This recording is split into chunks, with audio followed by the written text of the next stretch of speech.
A little girl sits in the back seat of a car. She watches the raindrops race down the window, counting the seconds before they disappear. No one talks. The radio hums softly, static and half a song. Her mother drives, jaw tight, eyes fixed on the road. Her father scrolls through his phone, and in that quiet, heavy space, the little girl learns something she will carry for years. Silence means safety. She folds her hands neatly in her lap. She doesn't speak unless spoken to, because every time she tries to tell a story, to ask a question, to laugh too loud, someone sighs. Someone rolls their eyes. Someone says, "Not now." And so, she learns to make herself small, invisible, a background character in her own family. This is the silent reality of the unwanted child. Not always unwanted in words, not always unwanted in actions, but unwanted in energy, in the way love never seems to land, in the way presence feels like intrusion, in the way no one ever truly looks at you. And for many, this isn't just a story, it's a memory. Her parents never wanted her. Her pregnancy was a mistake that was no fault of hers. Yet, every day, her parents made it obvious that she was unwanted. The human heart is born seeking belonging. Every child arrives open, curious, hopeful, waiting to be seen. They do not ask for perfection. They ask to matter. But when that longing is met with coldness, indifference, or inconvenience, something fractures inside. The child doesn't just feel unloved. She begins to believe she is unlovable. That difference is everything. Because unloved is an experience, but unlovable becomes an identity. Psychologists like John Bowlby, the father of attachment theory, wrote that a child's earliest bonds create the blueprint for every bond that follows. When those bonds are warm, the child grows with safety. When they are cold, inconsistent, or rejecting, the child internalizes that rejection, turning it inward. And so, the unwanted child grows up learning to question every good thing that comes her way. A compliment, a friendship, a moment of kindness. Each one is met with suspicion. Do they really mean it? Do they really like me? Am I an interruption? Or will they leave when they see who I really am? Here's the cruelest part. Most unwanted children don't realize they were unwanted. Because to a child, parents are not just people. They are reality itself. If a parent withdraws love, the child doesn't think, "My parent is emotionally unavailable." She thinks, "I must have done something wrong."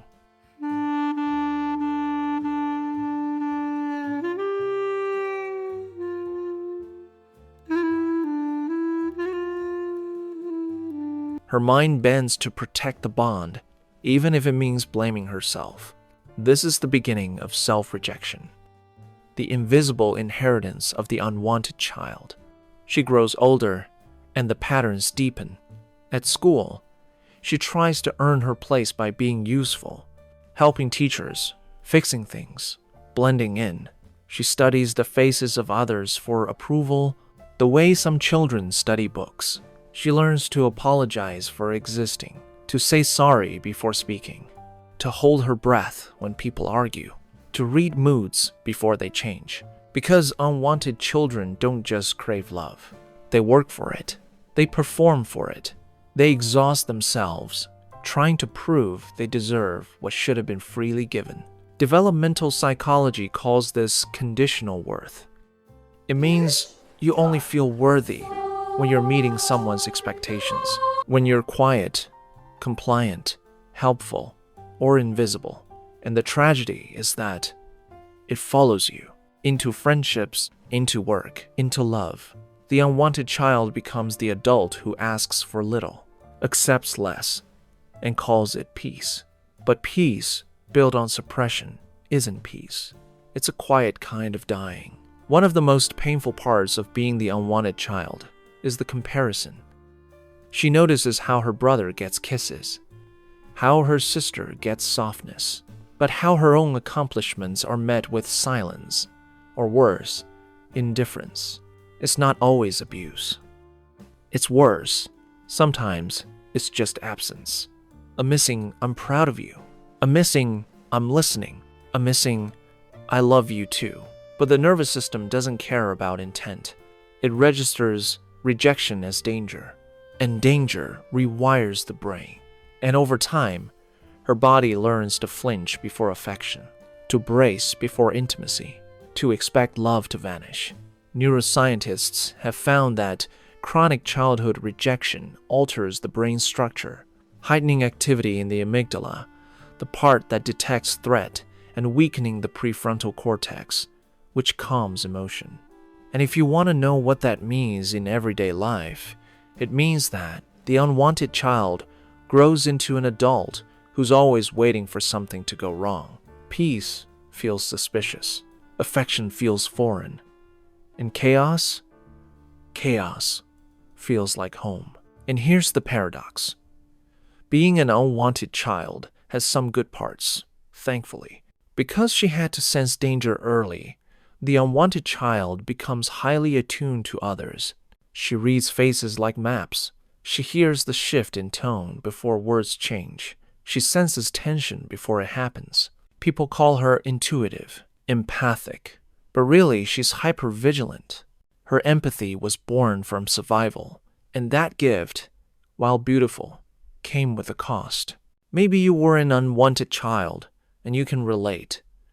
Maybe you can even recognize another unwanted child yourself. But many other people wonder, can you spot an unwanted child in the crowd? Let's take the little girl we started with, for example. You see, like many unwanted children, she grew up in a family that looks perfectly normal. There are birthdays, photos, jokes, but beneath the smiles, there's a quiet exclusion. She's there, but she's not in it. She's tolerated, not cherished. And because no one names it, she starts to question her own perception. Maybe I'm too sensitive. Maybe I'm imagining it. Maybe I really am the problem. I am not beautiful like my sister. I am not brilliant like my brother. And this is what gaslighting looks like. Not always malicious, but built into the structure of family silence. And that self-doubt doesn't fade. It follows her into every room she enters, every conversation. Well, what became of her? Fast forward. The unwanted child becomes a woman. She has a job, a good one. She laughs at brunch.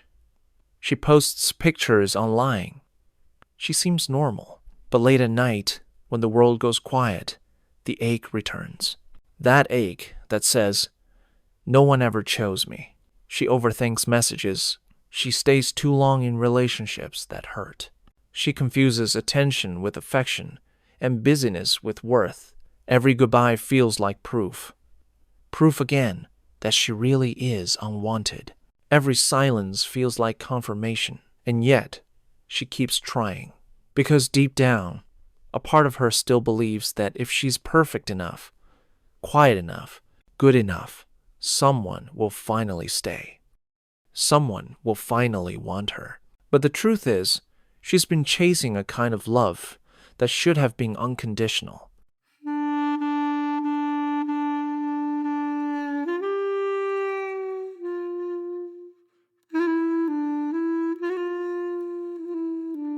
This is why healing the unwanted child is not about becoming lovable. It's about remembering that she already was. Let's pause and look deeper. Why does being unwanted hurt so profoundly? Because love, for a child, isn't luxury.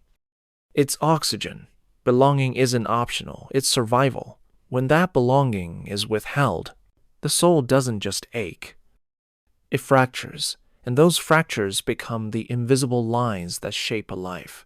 Philosopher Soren Kierkegaard once called despair the sickness of the soul, the condition of being unable to become oneself. For the unwanted child, despair begins in moments so small, no one else notices. A turned face, a sharp tone. Quo, a parent who hugs one sibling longer than the other. These are not just moments. They are messages, and from them, a self is formed, one that believes love must be earned. But every unwanted child can attest that the experience rewards them in some way, as we noticed earlier.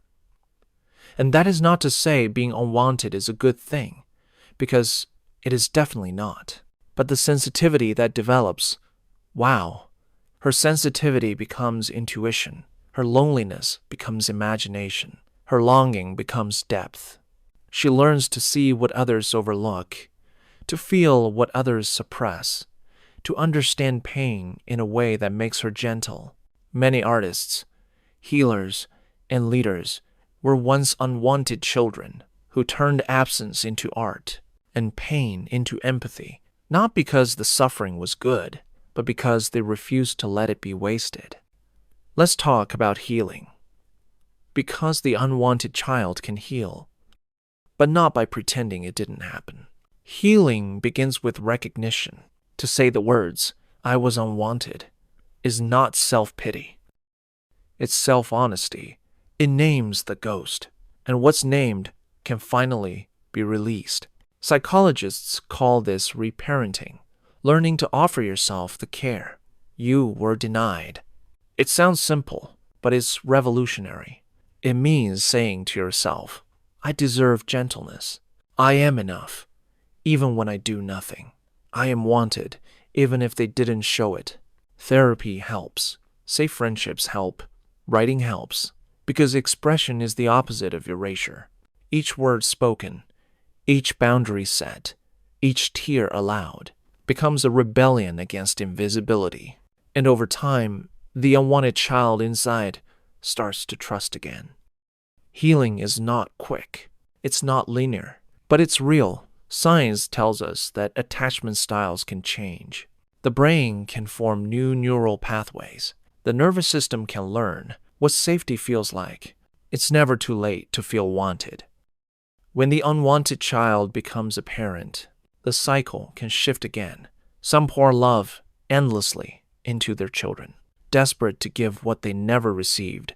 Others pull back, afraid to repeat history. But the moment they pause to reflect, to choose, to do differently, that's where the chain breaks. Awareness is the beginning of freedom. So, let's return to where we began. A little girl in the back seat, watching the rain trace lines across the window. She thought silence kept her safe. She thought staying small made her loved. She thought disappearing made her easier to keep.